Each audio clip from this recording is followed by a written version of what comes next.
दिल तो मेरा तुम आज भी बहला देती हो, दिल तो मेरा तुम आज भी बहला देती हो।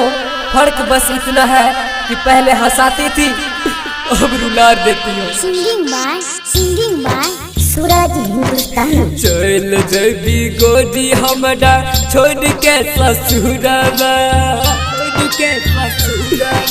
चल जबी गोदी हमरा छोड़ के ससुरवा, तू छोड़ के ससुरवा। अचरा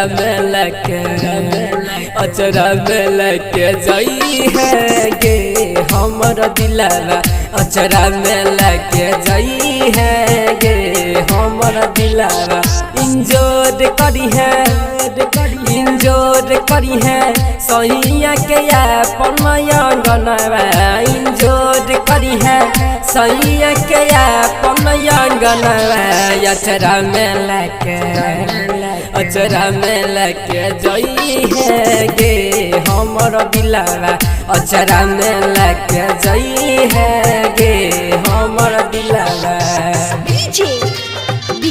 अभी आप सब सुन रहे हैं एंड कुमार गुप्ता की शानदार प्रस्तुति।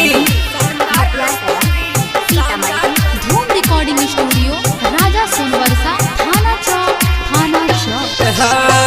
प्यार जोन करे छियो तोरा से गे पगली, पियावा तोहार नहीं करत,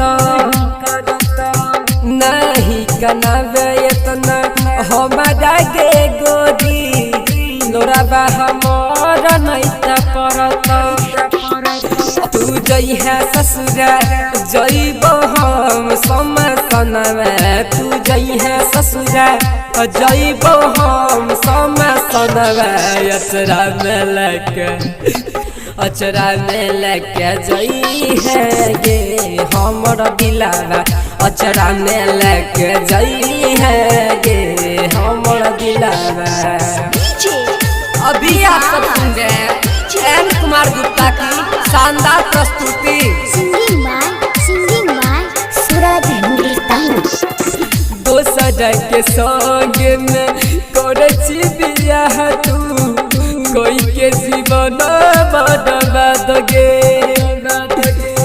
ससुर में प्यार जदी मिलत न गोरी, तब तो सूरज के याद गे।